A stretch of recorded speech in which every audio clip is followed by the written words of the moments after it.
Ahora veremos rápidamente algunas imágenes obtenidas a través del procesamiento de hemogramas por métodos actuales.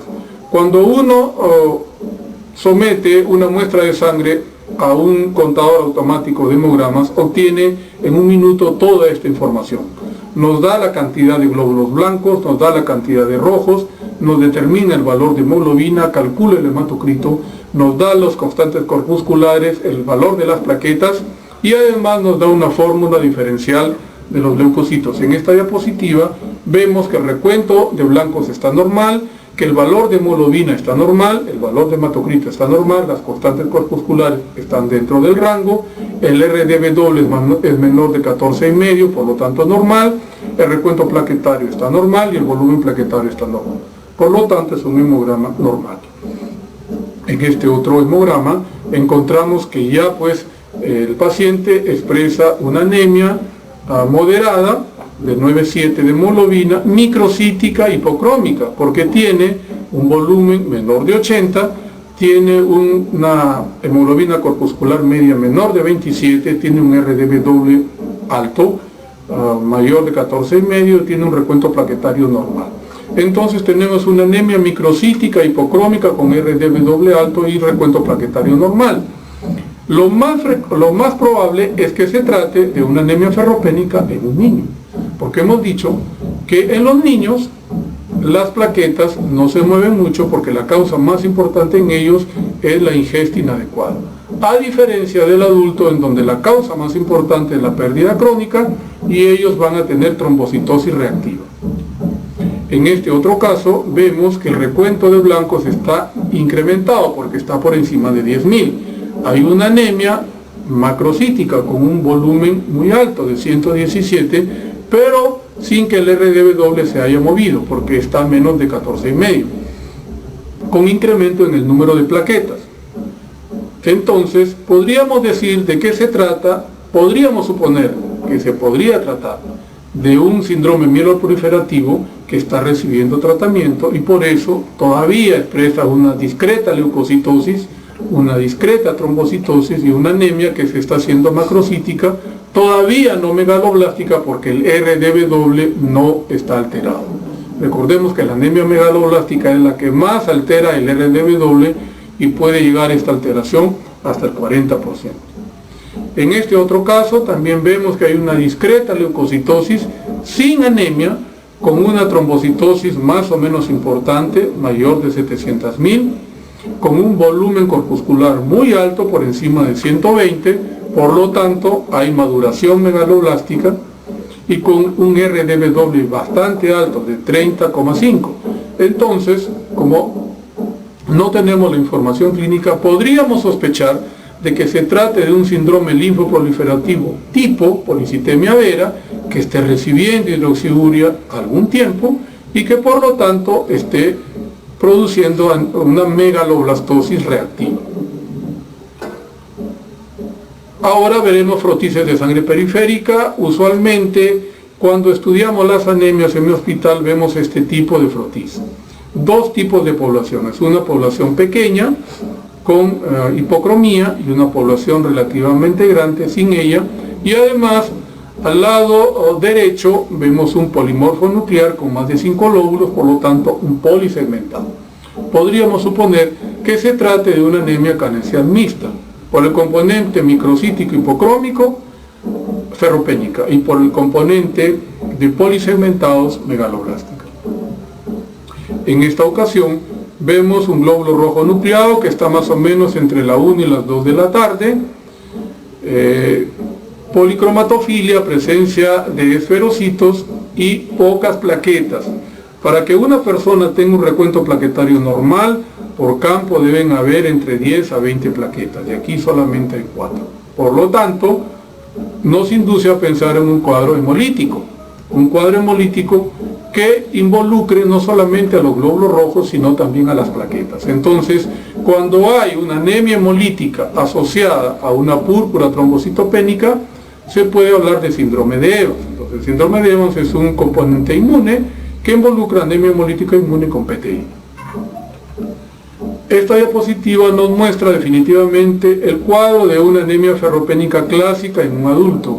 Una anemia microcítica muy hipocrómica porque los glóbulos rojos tienen el halo claro bastante marcado y además gran cantidad de plaquetas, que son esos puntitos de color morado que están por encima obviamente de 20. Entonces lo más probable es que se trate de una anemia ferropénica de un adulto. En este caso vemos dos cosas importantes: glóbulos rojos muy grandes, macrocitosis, y además tienen una forma ovalada, los macrobalocitos, que son muy frecuentes de encontrar en la anemia megaloblástica, y los polimorfos nucleares con más de 5 lóbulos, polisegmentación de polimorfos nucleares. Por lo tanto, pensar en una anemia megaloblástica. La médula ósea de una anemia megaloblástica hemos dicho que se caracteriza por ser una médula rica en células con una gran hiperplasia eritroidea y con detención en la maduración. Ustedes van a ver en esta diapositiva unas células grandes que tienen unas prolongaciones a nivel de la membrana, tienen un núcleo que ocupa casi toda la membrana, con una cromatina laxa e inclusive con nucleolo. Esos son los famosos megaloblastos, que se presentan en las anemias megaloblásticas. Además van a ver unos elementos de la serie blanca que corresponden a bastones grandes. Uno está ubicado más o menos a las 3, más o menos 2 están a las 3 de la tarde y el otro está entre las 6 y las 7.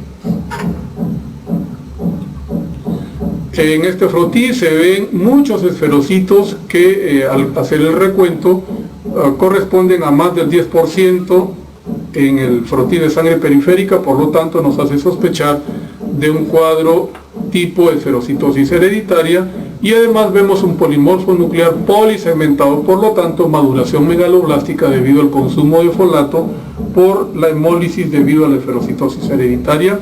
El objetivo de esta diapositiva es mostrar en el centro un polimorfo nuclear polisegmentado con más de 5 lóbulos, y además entre las 6 y las 7 glóbulos rojos apilados en monedas, que se conoce como el nombre de Rouleau, y eso se da en toda entidad donde haya incremento de las proteínas plasmáticas, no solamente en el mieloma múltiple.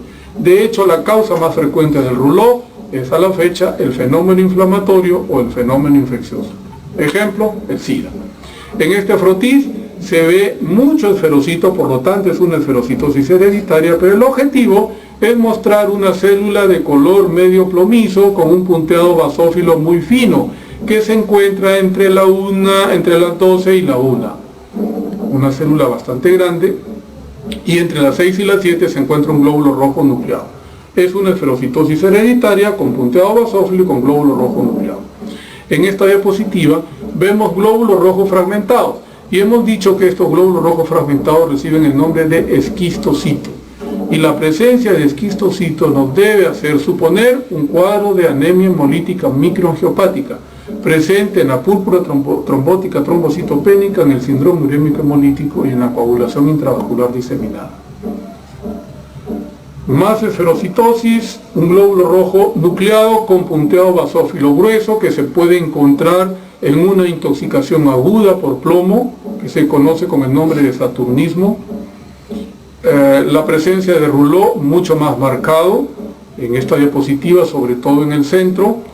En esta diapositiva evidenciamos la presencia de drepanocitos, por lo tanto enfermedad homocigota de hemoglobina S son esos glóbulos rojos en forma de platanito o de semiluna con policromatofilia, glóbulos rojos de color plomizo.